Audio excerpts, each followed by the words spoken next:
So a very warm welcome to everyone. Thank you for making time to join us for today's Knowledge Series webinar being hosted by Circular Economy Leadership Canada. The focus today is on promoting inclusivity through circular economy. And we're delighted to have a great group of folks that are involved in this work on a day-to-day basis, and we'll share some insights. Before we get into that, if we go to the next slide and one more.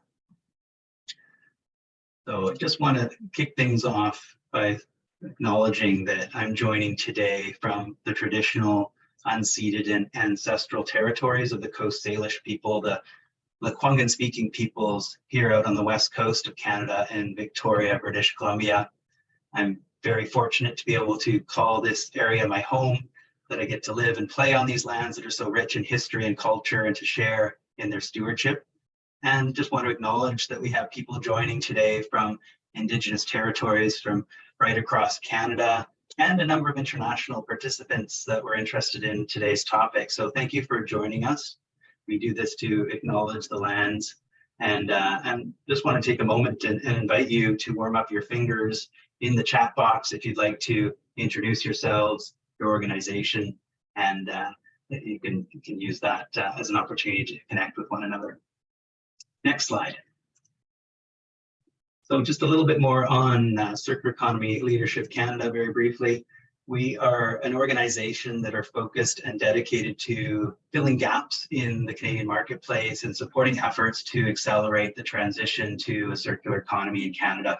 And we do this by serving as a national hub that helps to connect people to the knowledge, the networks, and the opportunities for achieving the circular economy innovation agenda. We help to foster constructive dialogue, and that's between government and industry on critical issues where collaboration is really important to the system transition that we need to achieve circularity. We work on making the business case and looking at new approaches and shining a light on leadership and circular innovation. We are focused on advancing a national circular economy plan or strategy and working closely with the federal government and other parties to advance sort of a coordinated innovation ecosystem, and looking at accelerating circular economy transitions through key sectors and some of the work streams that we have underway to help really look at the barriers and how we can advance some of the opportunities. And sort of linked to this is our knowledge series sessions, which are free public webinars that are dedicated to sharing information on very topical themes and focus areas relevant to the circular economy transition, with the purpose of advancing education and awareness and accelerating action. So this is our second webinar in the knowledge series in the past few months, again, focused on promoting inclusivity through circular economy. So if you go to the next slide, really happy to introduce my colleague, Kiana Klassen, who is our program coordinator and supports a lot of our communications work and is leading today's webinar session. So Kiana, over to you to share a little bit more about today's topic. Great, thanks so much, Paul. And again, my name is Kiana and my pronouns are she, her. I'm tuning in from the unceded traditional and ancestral territories of the Anishinaabe and Algonquin nations, which is today known as Ottawa. Just to set some context for this event, I have a few key terms up here on the slide to provide a quick definition for, because we'll be using them a lot in today's session. First, the Oxford definition of inclusivity: the practice or policy of providing equal access to opportunities and resources for people who might otherwise be excluded or marginalized. And secondly, the just transition, which is an approach which aims to minimize the negative impacts of environmental policies on people and communities. The just transition will move us towards a more equitable future, ensuring that new opportunities in the green economy will include those previously excluded from the high carbon economy. If I could get the next slide, Kristen, that'd be great. There's increasing recognition of the potential of the circular economy for promoting inclusive and sustainable workplaces and communities, but there's not a widespread knowledge or understanding of how this should work. So this event is intended to take a step towards solving this by highlighting some of the amazing work that's being done both here and abroad, providing a platform for discussion, which we hope will inspire action that will go beyond just this webinar. Because without care, we risk in the shift towards a more circular economy, maintaining the unjust and unfair socioeconomic conditions of the present, So taking steps towards greater understanding and actively seeking opportunities to remove barriers will help mitigate and shift us towards greater inclusivity. Achieving a just transition to the circular economy thus requires attention to all aspects of the triple bottom line. And so centering social equity as well as environmental regeneration can give us a circular economy that supports everyone. So the objectives of this session are to firstly outline what inclusivity looks like in practice in the context of the circular economy. 2, explore what needs to be considered in order to implement an inclusive circular economy business model. 3, reveal the opportunities for inclusivity within the circular economy, as well as the opportunities for the circular economy through greater inclusivity. And fourthly, outline what steps can be taken to make circular businesses more inclusive. So as a brief overview of the agenda, we're going to start out today with some presentations from our panelists. And then we'll transition into a panel discussion altogether. The last bit of the agenda today will be reserved for an audience Q&A. So please use the Q&A function in the webinar to put forth some questions as you're listening to the presentations and the panel discussions. And at the end, I will use the questions that are there and pose them to our panelists. So with that, we can get started with the very first presentation. It's my pleasure to introduce Dr. Jack Barry. Jack is a research fellow at Chatham House who leads on pioneering research examining the intersections between the circular economy and the just transition. In addition to this work, Jack is also an editor of the Circular Economy Journal and lectures on the circular economy and sustainability. Jack, I will pass it over to you for your presentation. Thanks so much. Thanks, Kiana, and thanks very much for inviting me here. Hello to everyone from Scotland. So yeah, any chance I get to come and speak to Canadians, I take the chance. I always learn a lot from these discussions. So anyway, yeah, hello everyone, and yeah, I'm Jack Barry. I'm a research fellow at Chatham House. For those of you who haven't heard of Chatham House, we're a global independent think tank, and we have the goal of enabling and building peaceful, sustainable, and inclusive societies. So my work mainly focuses in that realm on the circular economy, particularly at the multilateral level and global dynamics on the circular economy. So hopefully I can bring maybe a bit of a global perspective to just transition, inclusivity, equity, environmental justice, and what this means for the circular economy. So maybe if we jump onto the next slide, just to give you some background to some of our previous work, which I think relates to this discussion. One particular document promoting a just transition for an inclusive circular economy is a really widely cited report now that we tried to lay out the framework for what an inclusive, just circular economy could be, and the processes, the democratic processes in which it can be achieved. So worth checking that out. I think it's maybe an interactive slide, so you have to click through the rest. But yeah, there's several others that we've done covering circular economy in Africa, Latin America, Asia, on global finance, on trade and the SDGs, and trade and inclusivity. So a wide range of publications. If you go into the next slide. We've also mapped over 550 policies around the world on circular economy across 110 countries, and also worked with UN Comtrade. If you click next, we've mapped the global trade flows of used goods, secondary raw materials, waste, scraps and residues around the world. So worth going on that website, circulareconomy.earth, and playing around with that. It's quite interesting. So anyway, onto the next slide.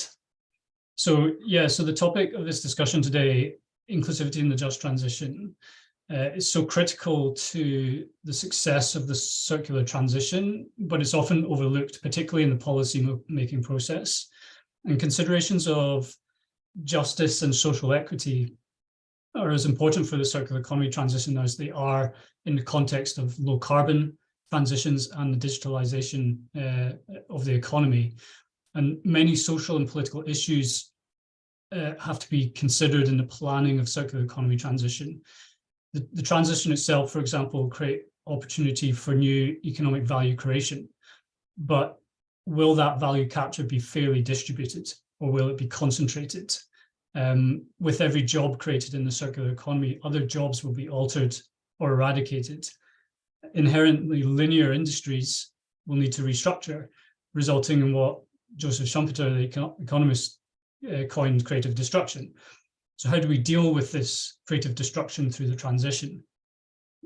In order to do that, we need to apply just transition lens to the circular economy, just as we're beginning to do with the energy transition, albeit quite late to the game.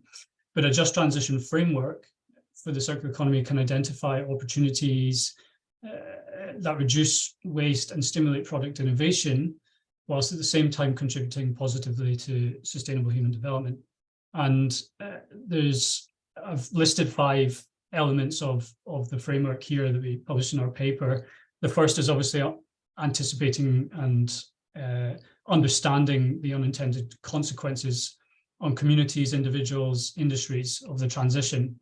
But the second, and perhaps more importantly, is supporting those most impacted, particularly marginalized in the transition, and giving them a seat at the decision-making table.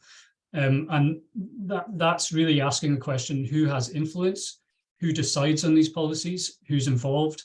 Is the decision-making process managed, or is it inclusive? Do all stakeholders have a seat at the table, and are they capable of having a seat at the table? Do all stakeholders have the skills to participate in circular economy and contribute ideas and voice their concerns?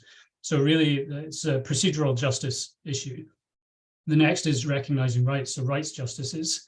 So how are marginalized communities and circular economy views and narratives, different vernaculars around what is perceived to be a circular economy, how is that recognized and integrated in more dominant kind of industrial circular narratives? And how can competing development interests be resolved through participatory processes? There's lots of ways and means and mechanisms that can be learned from the past on how we can do this circular transition equitably. If you go to the next slide, I just wanted to give you a quick example to make it a bit more tangible at the global level. The EU is launching the Eco-Design for Sustainable Products Regulation, and this is really a game-changing piece of legislation, particularly for the EU. It will require many different types of products coming onto the EU market to be much more durable, repairable, reusable, upgradable, less toxic, have a certain level of recycled content, but equally also have a digital product passport associated with them. So this is fantastic in terms of the EU's transition to a circular economy, but it has direct ripple effects along global value chains to its, particularly to its suppliers in low-income countries, who will have to significantly adapt their industrial processes to produce these products that comply with these market access requirements, but also significant investments in transparency and traceability and reporting on their processes. So huge demands on these suppliers, many of which are SMEs with low access to finance and capability to upgrade. So there's been little thought at the moment from the EU side on how these stakeholders can be supported in actually making those changes. So that's like a quick example of just one domestic or regional policy which has ripple effects along value chains and affects communities elsewhere. If you go on to the next slide, which is my final one. So given that the transition to a circular economy needs to be just, it needs to be inclusive, and it needs to recognize environmental injustices, but at the moment there's not yet a multilateral mechanism to have those discussions and make those decisions at the global level. Chatham House is launching a global roadmap for an inclusive circular economy. You can find out more through the QR code or the link. We have a wide range of organizations signed up, over 300 around the world, over 100 countries, ranging from everyone from an informal waste picker alliance in Chile to multinationals in Europe and policymakers in Asia. So if you want to get involved in that process, we welcome your voice, and please reach out to us on that. And with that, I'll hand back to Kiana. Thank you so much, Jack. And I think that really sets a great context for the rest of our discussion today. And I really appreciated the distinction between procedural justice and rights justice. I think that's going to be something to keep in mind going through the rest of the presentation. So thank you a lot for that. It's my pleasure to introduce our next speaker, which will be Vanessa Sun from the Vancouver Economic Commission. Vanessa is joining us as through her work for a plan for Vancouver's transition to a net zero economy. And she does a lot of work with local partners and businesses, workers, governments, and nonprofits to ensure that all workers will be accounted for in the transition. So Vanessa, I'll give it over to you to give us your presentation. Thanks, Kiana. Hi, everyone. As Kiana mentioned, I'm Vanessa from the Vancouver Economic Commission, which is the economic development agency for the city of Vancouver. And I do lead the just transition work here at the VEC. So today, I hope I can provide some insights into promoting inclusivity through the circular economy by sharing our learnings from our just transition work. Next slide, please. After the great presentation from Jack on the global and circular perspective of the just transition, I thought it would be helpful to set the context of a just transition in Canada. So next slide, please. So some of you may recognize these photos that have been used in recent national discussions on the just transition. Specifically, the current discussion in Canada on the just transition has been revolving around that transition for workers who are at risk of losing their jobs in the transition to a greener future. And along with that, those community impacts that will be a result of the transition. Some prime examples that we have seen here in Canada are those who are workers in communities in the oil and gas sector, as well as those from the coal mining communities. Next slide, please. So how does the just transition reflect in policy here in Canada? Here we just kind of mapped it out in terms of yellow is federal, white is provincial, and blue and green is in Vancouver. And it's kind of similar to what Jack was saying earlier, the circular economy angle hasn't really been a primary focus for just transition in Canada so far. In 2018, the federal government launched a task force for just transition for Canadian coal power workers in communities. And since then, we have seen the policies diversify to different elements of the economy. Specifically, we have seen policies like the federal policy, the Healthy Environment and Healthy Economy Plan, as well as the Federal Sustainable Development Strategy that either directly or indirectly impact the just transition. And a key policy to note here is the Sustainable Jobs Plan that was released earlier this year as the just transition plan for Canada. However, due to some public discourse on what a just transition is and if it's politically correct, we have seen the federal government move away from the term just transition and since then rename themselves as sustainable jobs. So next slide, please. And so some of you may be wondering why it was named sustainable jobs instead of just transition. The Minister of Natural Resources, Jonathan Wilkinson, have stated that this challenge to the transition to a greener economy is not because workers who are displaced will not find other good paying jobs. Rather, there are so many opportunities and we will not have enough workers to fill those jobs. This can be backed by the Stats Canada report that was found in 2022 that 35% of businesses saw labor shortages as a key obstacle and 27.6% said retaining skilled employees as that obstacle. So next slide, please. So what does this mean for Vancouver and what are some insights we can share that can hopefully be applied to the circular economy? Next slide, please. So at the VEC, as Kiana mentioned, we have been working with partners from across our economy to identify what this just transition can mean for Vancouver. And collectively, we have defined the just transition as a worker-centered approach to minimize the impacts of environmental policies on workers in affected industries and to ensure that new opportunities in the green economy will include those previously excluded from the high carbon economy. Next slide, please. And so this definition has come together after our best practice research in 2021, along with 2 years of engagement with the groups listed here. Specifically, we wanted to make sure that our just transition work was a co-created process that was led by the workers in our community. And so what we have learned from our engagement and our work is that, like the rest of Canada, Vancouver faces labor challenges that are impacting our successful transition to climate action here in Vancouver. And importantly, there is a need to recognize that climate work must integrate justice, equity, diversity, and inclusion. Next slide, please. And so what we have learned and seen is that by increasing inclusion, diversity, and equity in our current workforce, this transition to justice is also a great way for us to address these labor market challenges we have stated earlier. Next slide, please. And so last November, the BEC hosted an IDPLOC-centered event to better understand the barriers they face to thrive in a sustainability workplace. And through discussion, we identified key barriers, but just due to time constraint right now, I won't go through all of them. But a key one we have heard is that there is a long way to go for equitable recruitment practices and workplace readiness. And in terms of how employers can support IDPLOC professionals, some key learnings we found was that we shouldn't assume what IDPLOC professionals need, and as well, we need to create a space to learn from IDPLOC experiences and perspectives. Specifically, many of them have been a part in many ways contributing to a circular economy through their own cultural practices, and it's something that we should lean towards. Next slide, please. And so lastly, I'm just going to leave with a quote that a workshop participant has shared with us, is that it takes years to realize it wasn't you feeling underconfident, but that is because of how there's not enough representation. And so I hope that this is just some key learnings in a nutshell from our Just Transition work that can hopefully be applied to creating an inclusive circular economy. Thank you. Thanks so much, Vanessa, for sharing that with us. And I think, again, that adds to the context in which we're having these discussions and the importance of having provincial and national alignment on the circular inclusivity objectives. So thank you so much for that. I'm going to pass it over to Alice Henry, who's joining us from Share Reuse Repair Initiative.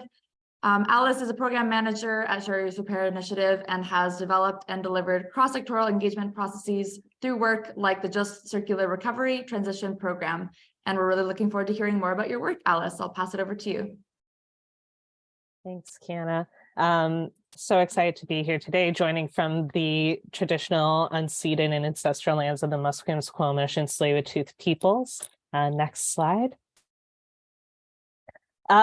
So to give some background on the Share Reuse Repair Initiative, we are a project on the Make Way Shared platform. So we are a charity. We're based in the lower mainland of BC, but we do work at a national scope. And our mission is to bring community, business, and government together to foster a circular economy that serves as both a meaningful waste and climate solution, enables everyone to live circular, so to speak, and supports resilient local economies and communities. And so the way that translates into our work is working with people, producers, and around policy to create a greater supply of circular goods and services, cultivating the cultural and consumer demand for those goods and services, but doing this all while trying to create a more holistic circular narrative that's inclusive of how everyone experiences and practices circularity. Next slide. And so this really came into focus for us in June 2020. And at that time, you know, we're mid-COVID pandemic, as well as really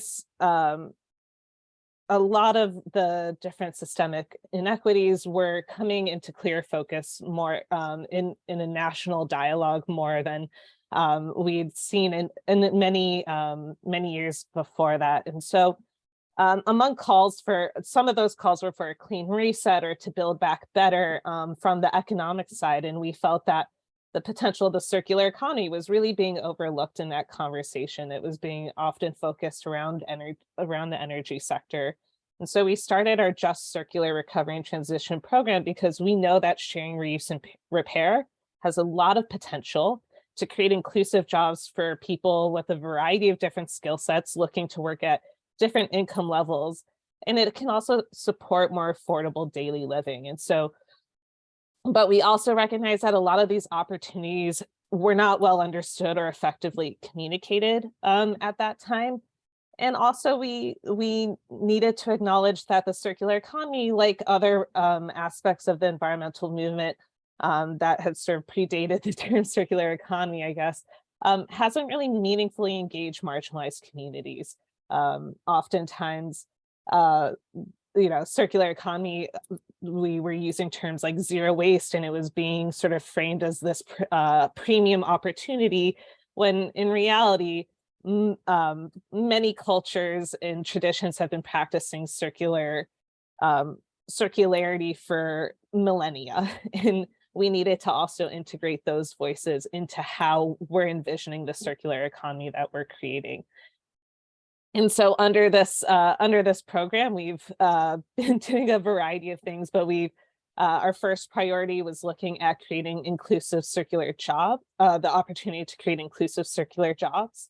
And our second priority is looking at how a circular economy can also potentially enhance the affordability and accessibility of goods and services for people. Next slide. And so on that first priority, what that is now burgeoning into is our Network for Inclusive Circular Employment project. This project aims to facilitate connections between communities facing barriers to employment and good jobs in the circular economy.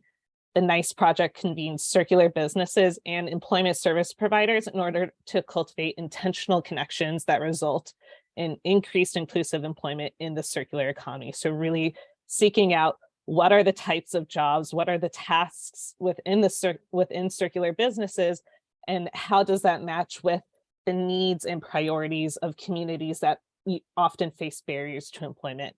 And we're very thankful that the NICE project is funded by the BC's Sector Labor Market Partnerships Program, and also supported by Van Cities and Viro Fund.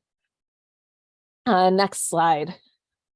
And so when we're talking about this as well, I think, we're now we started at sort of a regional scope, looking at this from the Lower Mainland perspective, and you can also go on our website to read our strategy brief around growing inclusive circular jobs in the Lower Mainland and BC, but we're now expanding that scope to look at the province at large.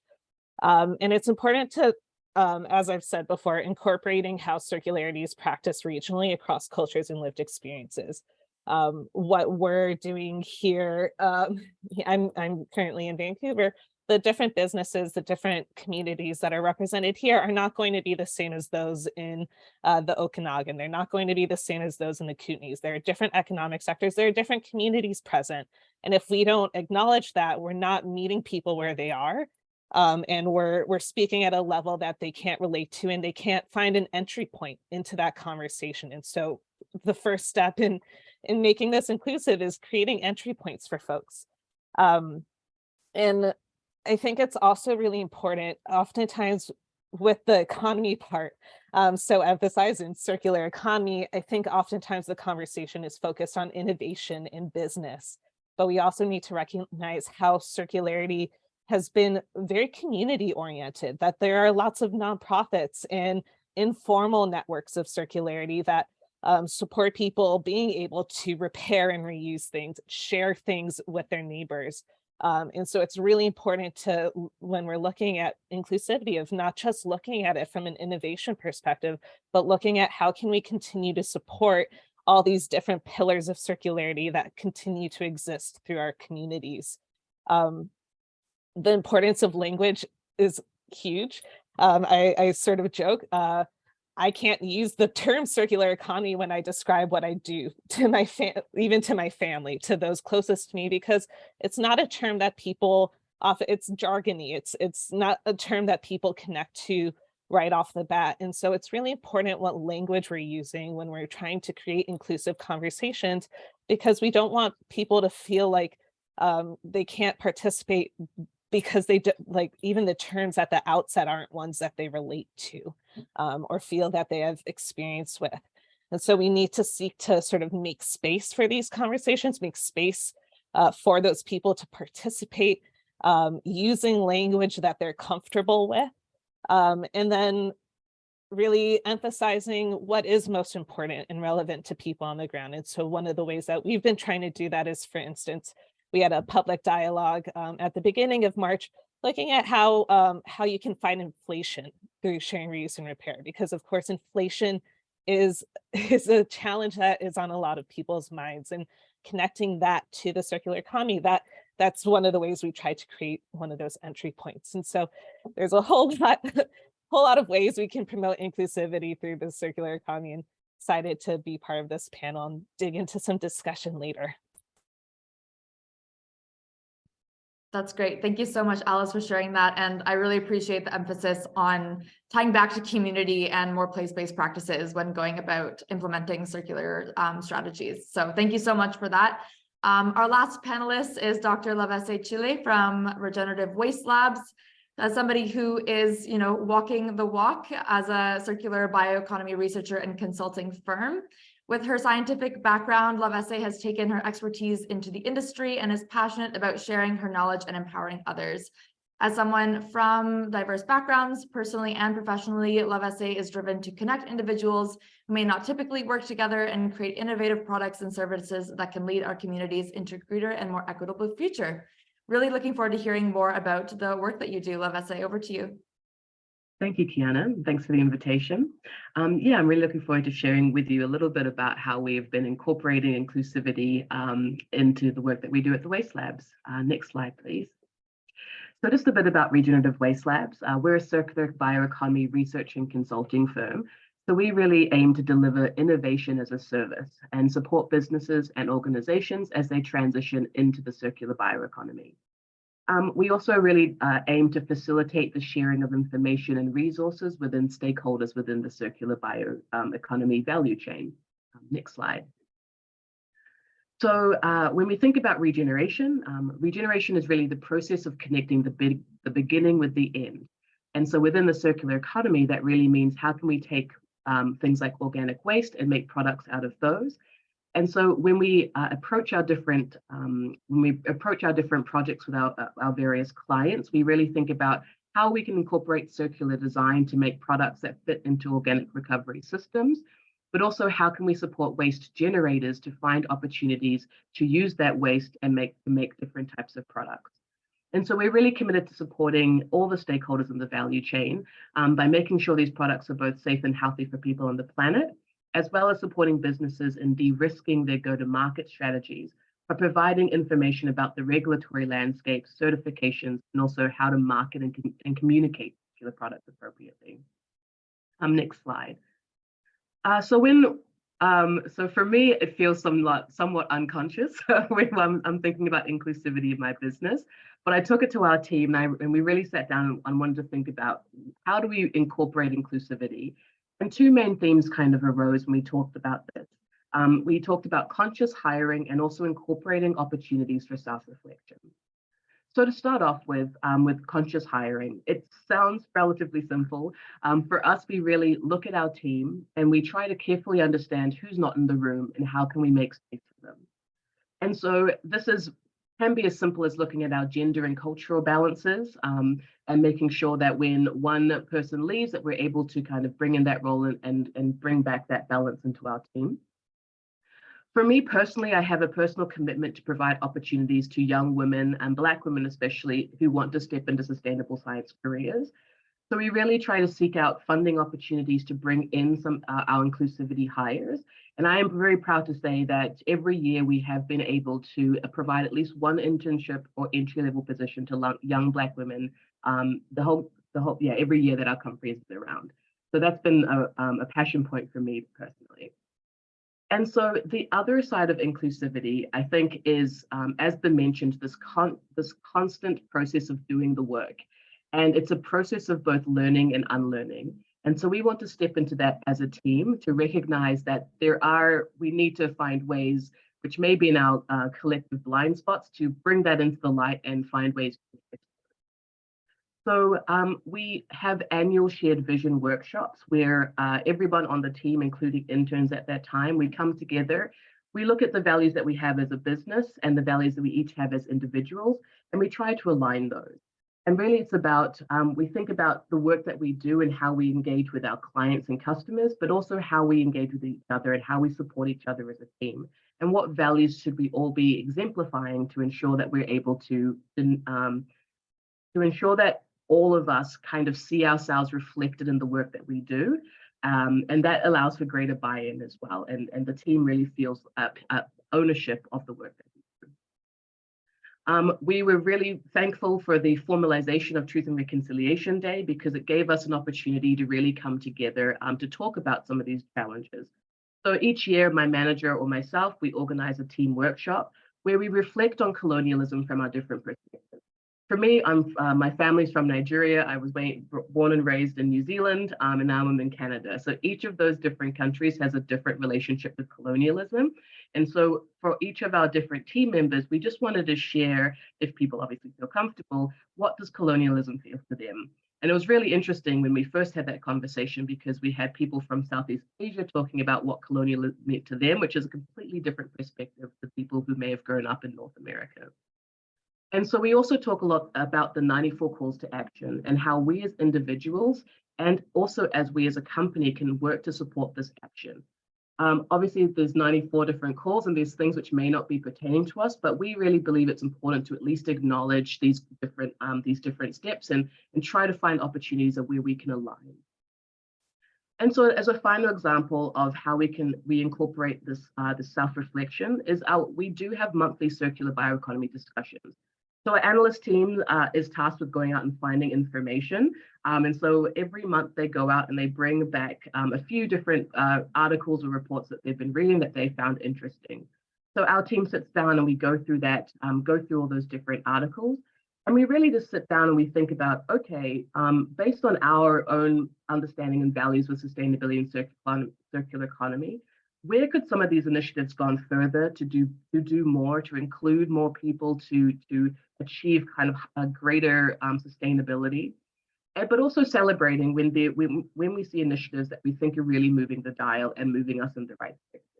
So it's just an opportunity to really be centered in the work that we do and be really critical, but also celebrating the different work that's being done and trying to think about the work that we do as well and how we might be able to take that. Next slide, please. So that's really about inclusivity in our business, but we also are inclusive in the way that we do business. So when I started this company, I had inclusivity at the core of my decision making.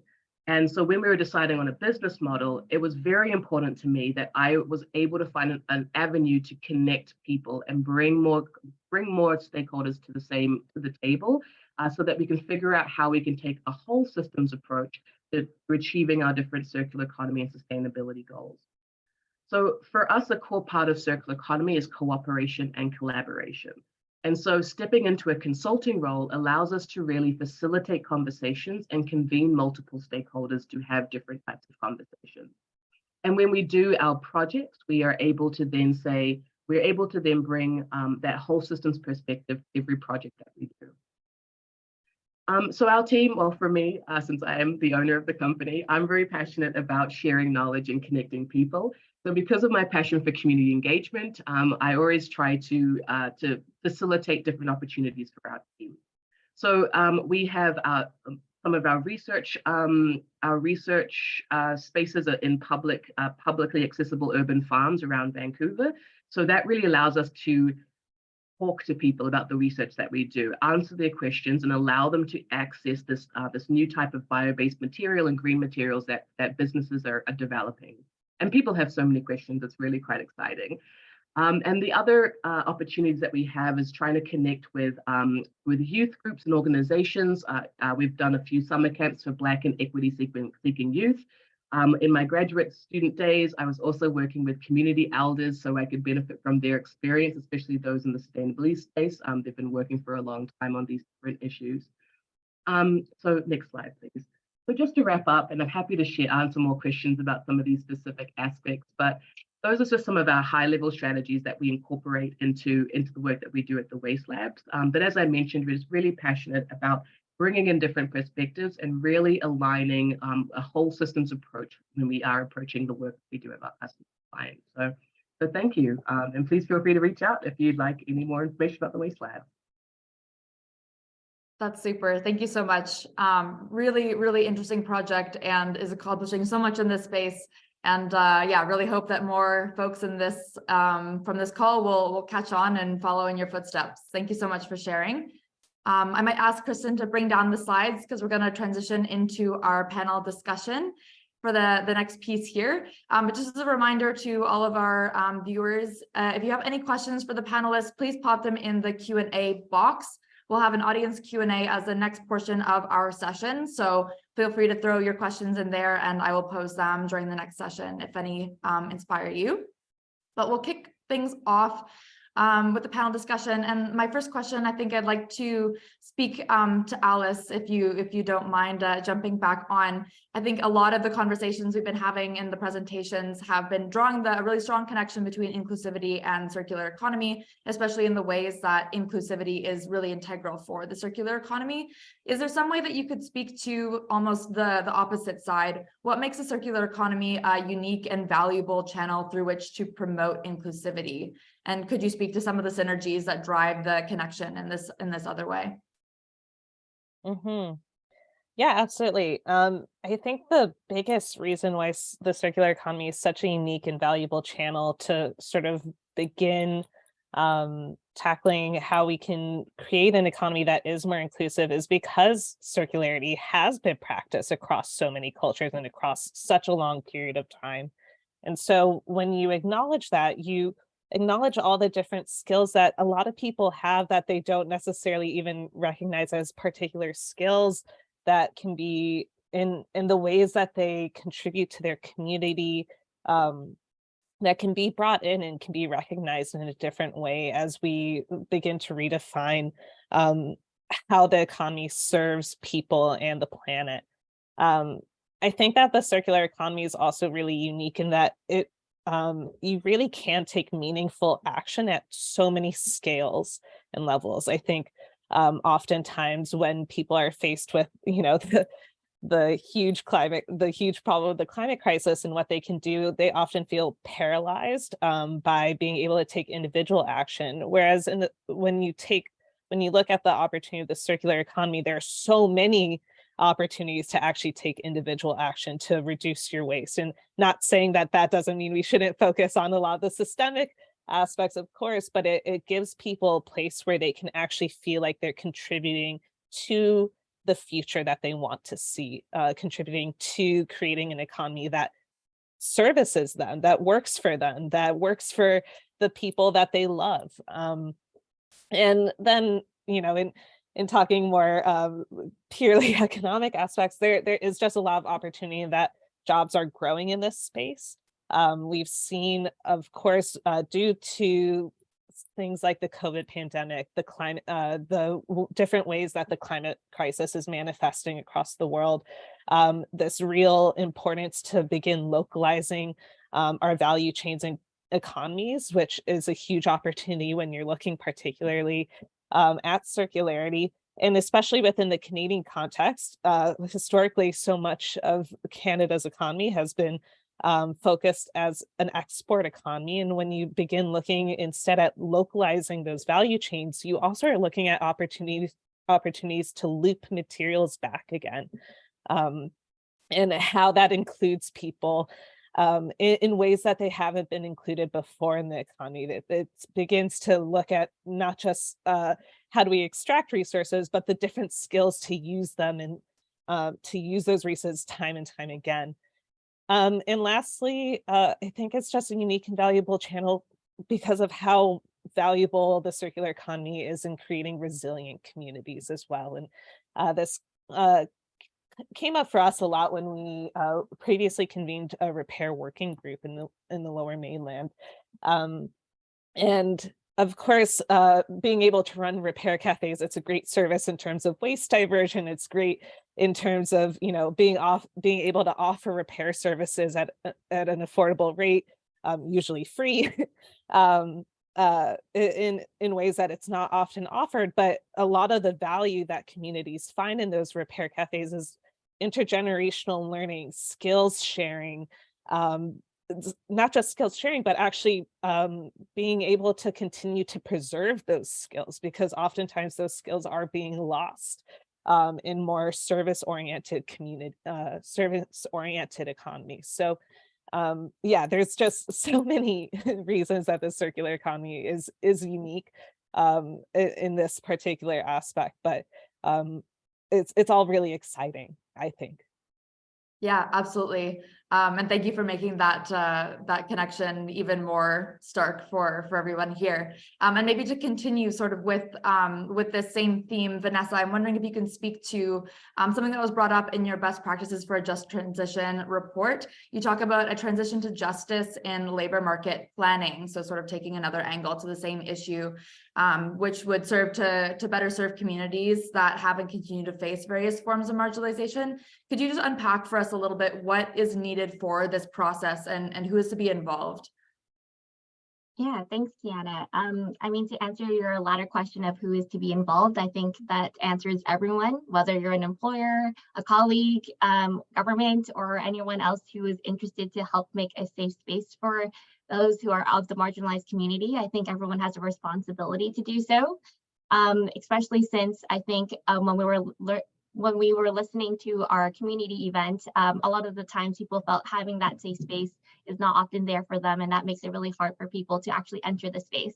If we're to talk about sustainability as a whole, oftentimes it seems like an elite profession for some, and so it makes it hard for people to want to enter these jobs when they don't feel welcomed.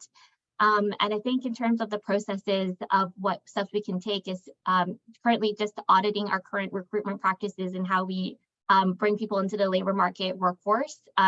Oftentimes right now, I think with a huge focus on equity and inclusion, a lot of times people of color or are often seen as a token and they feel tokenized, and that is not very great feeling to be. Or sometimes we feel like we have an obligation to be either in the equity position or to represent equity adjacent roles, and that also can be leading to a very strong burnout because sometimes you don't feel like you're actually making a change in the system. So I think by really auditing that process that we're currently are operating on in our practice for the labor market, it's something that can really be a first step to take. So that's wonderful. Thanks so much.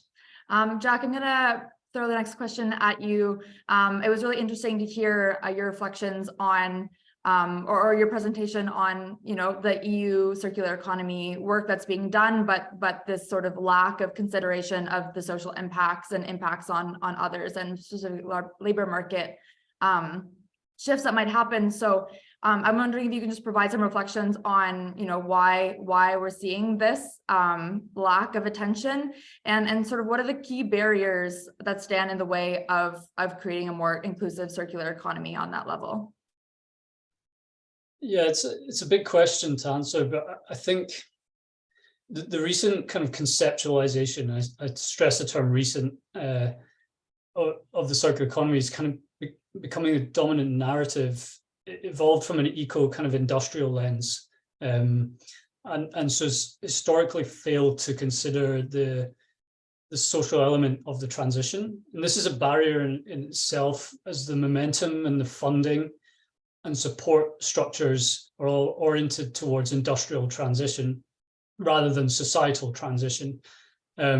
So yeah, really, I need to say it's really inspiring. Vanessa, Allison's and Lavesse's kind of different approaches to breaking that dominant paradigm and celebrating diverse perspectives on circularity, I think is really uplifting to see that. But I think also the second is a lack of awareness on inclusivity just in environmental policy making in general. And the third that's linked to that is it's very hard to be objective on inclusivity and just transition in the environmental making process. And ultimately there's trade-offs in policy making, and it can be seen as a term that's quite fluffy, where in which a process where you have to be very specific and defined. So and that's something we tried to address in our paper that I shared, just trying to produce a framework for that. But from a policy perspective, in the second half of your question, what can we do? Yeah, from a policy perspective, maybe it's worth me giving you some examples from Scotland. Scotland launched its Just Transition Commission, which is a national commission charged with making sure Scotland's net zero transition is underpinned by just transition principles. But even that commission has failed to consider the circular economy in the energy transition, which is ultimately a materials transition. It's really just focused on energy and really narrowly just focused on jobs and not other types of justices, procedural, distributive, rights-based justices. So there's a need, but that's a good mechanism. It has been important. There's also Wales introduced the future Commissioner for Future Generations, which is an amazing position where the Commissioner has the right to block major infrastructure projects in Wales should it threaten the well-being of future generations not born yet. And already it's blocked 5 or 6 major road developments in Wales for this reason. So that's another example. There's also citizens and youth assemblies. Again, Scotland's used these in its Climate Change Act, which has resulted in some of the most ambitious climate change policies in the world. So doing something similar for the circular economy, I think, would be valuable. And also probably important to stress, you know, it shouldn't just happen at the national level, but also city, regional, provincial. And I am aware that Nanaimo, so the city of Nanaimo's kind of drawn inspiration from Amsterdam and Kate Raworth's work on the donut economics to adopt the donut as a tool for reimagining the future of the city. So, and this framework really embeds inclusivity at the heart and goes beyond what circular economy is to well-being. So there's many different ways to deal with this, and it happens at all levels. And I think particularly, Alice, your work on share, reuse, repair really, I think is just brilliant. And it reminds me of something that's just been funded in Scotland, which is reutilising unused library spaces to set up mend, lend and repair spaces for local communities to not just interact with each other, but also learn valuable skills linked to circular economy, which are either serve them in their jobs or just help strengthen communities' social capital. So the support, direct support to any of these types of initiatives is critical. I'll stop there. That's great. And yeah, I'd love to dig into more of each one of those, but in essence of time, we'll move on to the next question, and then we'll turn over to the audience Q&A. Last question is for Love Essay. What are some tangible steps that perhaps any businesses that are listening in now could take to become more inclusive or start reflecting on how to make their practices more inclusive? Yeah, that's a great question. I think when it comes to working within the team, I think it's recognizing that different people need different levels of support. I think one of the maybe the criticisms perhaps of inclusivity or inclusive practices is about fairness. If I do this for one person, it's unfair to others. But I think it's really important to address the fact that not everybody needs that support. So providing it to people who need it is fair. If you don't provide it to people that need it, then that is unfair, is it not? And so in some ways, we definitely keep a level playing field, but people are people. And I think it's important. One of the biggest challenges that I see in sustainability initiatives in circular economy is trying to design systems for perfection. And people are inherently imperfect. We need to design systems that incorporate that imperfection. And so so in some cases, especially when people, like many young people reach out to me asking for different types of opportunities. Sometimes I have the energy and capacity to provide that. Sometimes I don't. And I think it's important for us to recognize that we can only give what we have. But sometimes being inclusive it's as easy as an extra 5 minutes to connect some people with your network, or 30 minutes to talk about and share experience with somebody. It might be a yes in a sea of no's for that person. You might just be that person who can flip the switch for somebody. It's a small act of service that makes somebody's life slightly easier and makes things seem more accomplishable. And I recognize that people have done that for me, and I feel like it's my duty and my obligation to try to do that for other people as well. And so it doesn't always have to be altruistic. I mean, whenever I meet talented people who have the gumption and the thought, the confidence to reach out, I'm like, that's the person I feel like I want on my team. So I can, access those people too. But it's also not bending over backwards for people. It's about, if there's an opportunity to support somebody, how can you do that? And then it's more broadly, like when I'm thinking about how I can be inclusive and allow my team to see themselves reflected in the work that we do, just recognizing that everyone, well, I feel like it's important for people to buy into the work that we do. And so how can we create systems and structures to showcase that we aren't perfect, we're all on this pathway towards sustainability and circularity together? How can I help myself by asking them to be part of that visioning with me? And so it's really incorporating some different types of initiatives to be able to do that. And then I saw a question about how we can also incorporate conscious hiring. How can we reach out to the people who we want to bring into those positions? So for me, I connect with as many Black youth groups across Vancouver and BC as I can, because that is obviously something that's near and dear in my heart. But also connecting with Indigenous youth groups and putting job offerings on message boards like that. Trying to just using your network and finding that community to be able to share opportunities as far as possible. And then specifically saying, like, we're looking for this type of human. Obviously everyone can apply, but we will be prioritizing this intersection of person. I think we can fall into this space of being afraid of saying that this is what we're looking for. But I also think it's important to just put it out there and see who comes through as well. I think there's we have to just be confident and step into that place of uncomfortableness, learn new things, and try to just learn and unlearn some of the things that we have picked up along the pathway. So I think it's a lot of also humbling in ourselves and just recognizing that we still have a lot to learn from everybody around us. Like for me, I learn a lot from my team. When they highlight something that makes them feel uncomfortable, I'm like, okay, how can I then incorporate that and change the systems that we have to make it more accessible and more open for people. So I recognize it's hard, it's not for everybody. And I think it's important to also think that we need to do our own internal work to actually fully show up in this space of inclusivity and circular economy as well.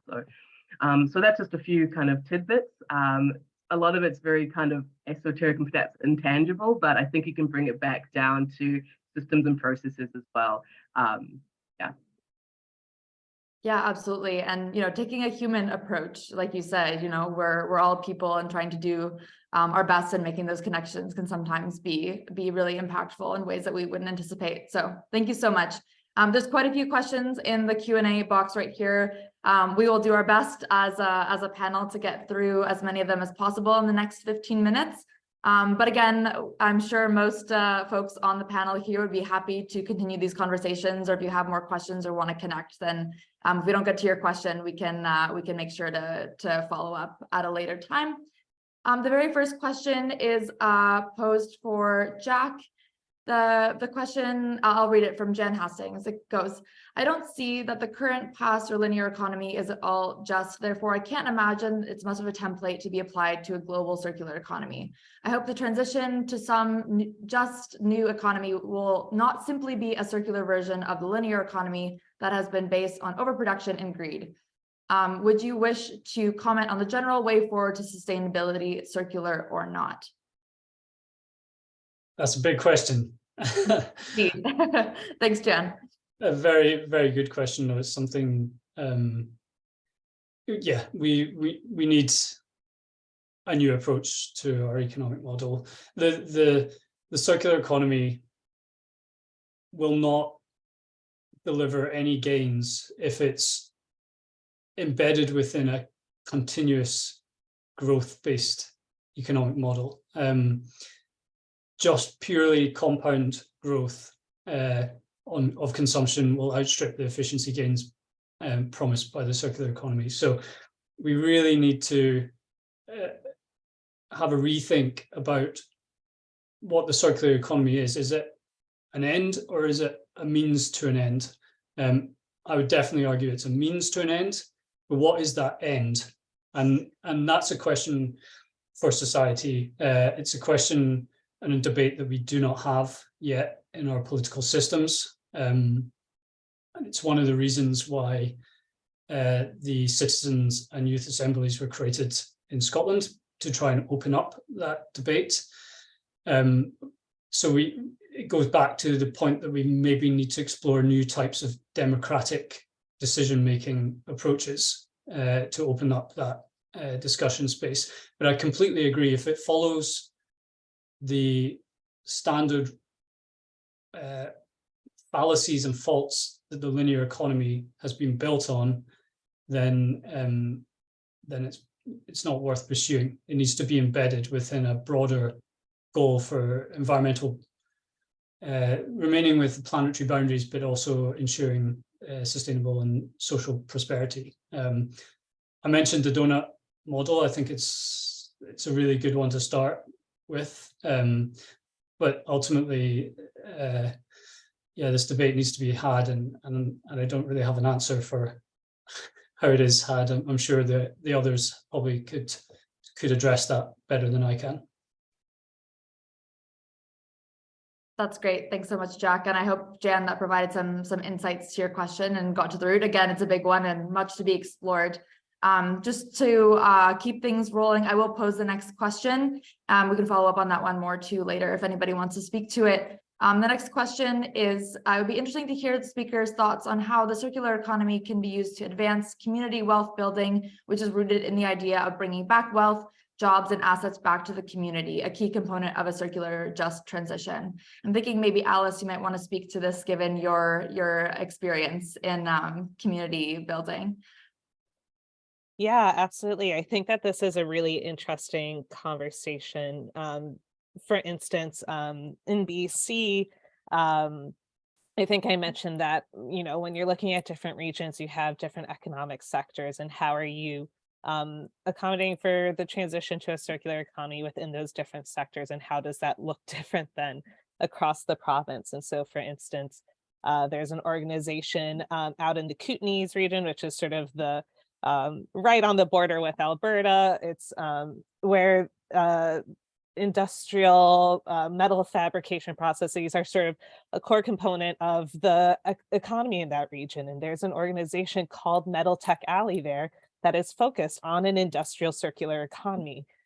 Similarly, I've connected with folks that are from Gabriola Island, which is one of the islands off the coast here, at the Gabriola Island Recycling Organization, and they've had a real focus around textiles. And they're a small island off the coast of the province, but they're connecting also with folks in the Kootenays that are looking at textiles from oftentimes more technical outdoor equipment type of textiles, but they're still connecting across those regions to be able to support one another in this space. But in terms of bringing back wealth, jobs, and assets, I think the best example that I could give is looking at the forestry sector in BC.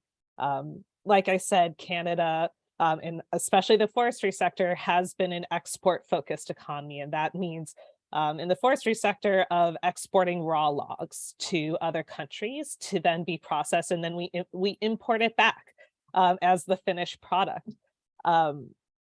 Because there have been a lot of rough impact. A lot of the communities that have been dependent on the forestry sector have faced a lot of tough circumstances where a lot of pulp and paper mills have been closing. The demand for, we're not competing in the same way that we used to in exporting raw logs. So do we just leave those pulp and paper mills there? Do we just leave those people to figure out the next step? No, realistically, we have the skills, we have the infrastructure, we have the interest to actually look at, okay, if we're not exporting raw logs, we still have all of the skills and equipment in this community to be able to look at how can we create a circular economy around the material of wood, and look at that more broadly. And so there are organizations now looking at, how do you create roof tiles from wood? How do you take all this mountain pine beetle wood?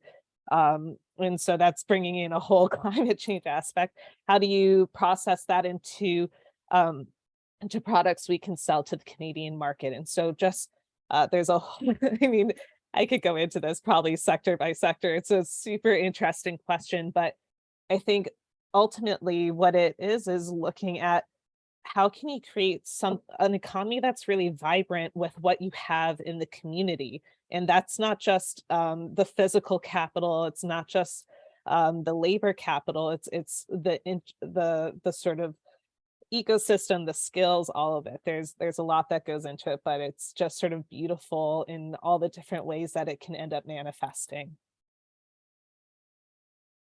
Thank you so much for that answer. And yeah, if you ever feel like writing a writing a piece sector by sector, I'm sure there'd be lots of interest to hear all of that, Alice. Thanks so much. I'll pass the next question to Lavasse, which is when you're practicing conscious hiring and seeking folks who are not in the room, which channels and or strategies do you use to recruit this talent? Yeah, that's a great question. So as I mentioned, I try to connect with just organizations who are centered around supporting different types of equity seeking groups. So directly asking them to share some of our postings and things like that. Explicitly saying these are the types of people that we're looking for, and also seeking out grants and funding opportunities to be able to support us to bring in additional people on our team. That's great. Thanks so much. And another question, I'll maybe ask Vanessa to speak to this one if you can, or anybody else can jump in as well. The first one is, do you think that there's enough public awareness about the current circularity gap we have in Canada? And if not, what system players can help facilitate that knowledge from your perspective? I mean, I think kind of going what Alice was saying earlier, not when she's trying to explain what circular economy is, it's kind of difficult to explain. So I think there isn't enough awareness right now. And I think that goes for a lot of pieces, even like the just transition itself. There's many different types of information and people create their own definition. And then it gets really confusing for the public because there's many different definitions to kind of decipher and make your own. And I think in terms of awareness, definitely having conversations like this and bring similar-minded people to these conversations and amplifying this discussion is something I can see has been kind of value. And as we kind of grow this conversation, we see more people being interested in it, and hopefully that can have a ripple effect with others who are not really currently in this discussion. In terms of school, I think right now it's very interesting because when we do a little bit of the inclusive green economy training work at the VEC, to make curriculum changes is very difficult. And the process is very slow burning because of all the red tape that's happening. So a lot of the knowledge that we can share should be from the community, bringing it in and showing that interest so that schools feel the need to bring this, as teachers have the autonomy to decide what kind of information they bring to the classroom. So yeah, I'll just leave it there and see if any other panelists want to contribute. I'm happy to jump in on the education side because I used to actually deliver workshops in the on behalf of the city of Vancouver in their grade schools and secondary schools. And it was focused on circular economy. And I think it's important to differentiate that. And that was related to the city of Vancouver's single-use item reduction strategy and getting that information into the hands of, in this case, the programming was primarily focused on grades 4 through 6. Although we also looked at grades 8 through 9, and we had ideas for, we heard from some schools where first graders were really the ones leading the circular initiatives in their entire school. So this is definitely applicable for all ages in primary education. But I think what's important to recognize is, a lot of people talk about how we've been teaching recycling for decades and how much has that pushed the needle on recycling. And so what I would emphasize in any conversation that we talk about with education around the circular economy is what we really need to be emphasizing is moving from a single-use mentality to a multi-use mentality. And it's about, when you're teaching about a circular economy, it's about teaching around how can you think of things as a looping versus how can you think of just like, how do we negate the impacts on the environment as best as possible? And in doing so, it brings in all these other points I feel like I've been bringing up a lot, but you need to approach education in a way where people can see themselves as part of that. It's not, I'm going to go out and buy all these nice new mason jars so my kitchen looks like the reusable zero waste kitchen, right? It's, in a lot of cases, it's reusing containers that you already have. I've joked about this with a lot of people, but if you think back on the sewing kit in the house you grew up or in your grandparents' house, like an image comes to mind, and a lot of people have shared that the same image comes to their mind of a sewing kit stored in a reused cookie tin. And this is sort of an experience that a lot of us have of tools for repair being stored in a reused container. And so the more that we could also incorporate stuff like that into how we talk about this, especially when we talk about it with kids, is really, I think, can be so, it really activates their imagination in a lot of fruitful and exciting ways where they're coming up with the same ideas as entrepreneurs in the circular economy space. Thanks so much. Jack, did you want to add something? Yeah, maybe just a supporting but different perspective, which is in terms of the circularity gap and how do we get transformational change in the next decade. There's also a need, kind of, I don't want to say top down, but at the national level, there needs to be some really important things put in place. The first is, and this is being discussed in Scotland with the Circular Economy Bill, is a robust science-based national consumption reduction targets for particularly harmful materials or sectors. The second, that needs to be underpinned with robust material flow account analysis. So actually mapping in detail the flow of materials through the Canadian economy and having that open source so everyone understands where that is. And that should also be linked with the consumption emissions report. And then mandatory requirements on putting in place strategies to meet those targets by ministers and cabinet members, and annual reporting on those consumption reduction targets. So there's some things at the national level that need to be done as well. It needs to all be connected together. If we really want the industrial transformation aligned with the societal transformation, it kind of needs to be a bit of a pincer approach. That's great. Perfect. Thanks so much. Just as a very last question before we go to final comments, there's one question on the disparity in language, which can pose a huge barrier, which we've sort of been talking around now, with advancing the circular economy within a community and linking existing work by community organizations with circularity. I'm wondering, Lavesse, in your work, if you could speak to some of the approaches that you've been implementing to demonstrate the link between the circular economy and social programs or development. Yeah, that's a great question. I think what Alice was saying about language, it was really important. And I also think like the way that we approach things is storytelling. Essentially, how can we talk about circular economy sustainability without necessarily using those words? And so I think it's challenging because we get up to a certain, like, we have a lot of, I guess we can call them quote unquote sustainability warriors at the moment, but how do we get more people to really engage with these new ideas so that we can all kind of move into this green future together? And I think it's really about how can we bring people where they are into these different conversations. And as many of our panelists have talked about, what are people already doing, which we can consider to be circular economy, and showcase that you're like, this is what you're already doing. You're already part of this. You're already part of us. So you have to take the next steps with us. And then I guess when we're thinking about how can we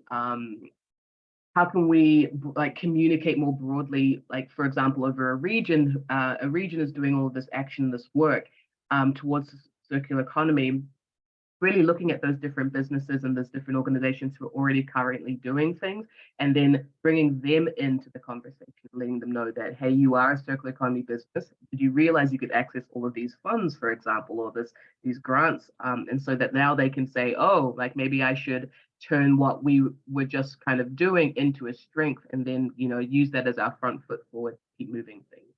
But I really do believe storytelling is the best way to first, because we first have to, despite my love of science, just talking about the data is not always a great way to change minds.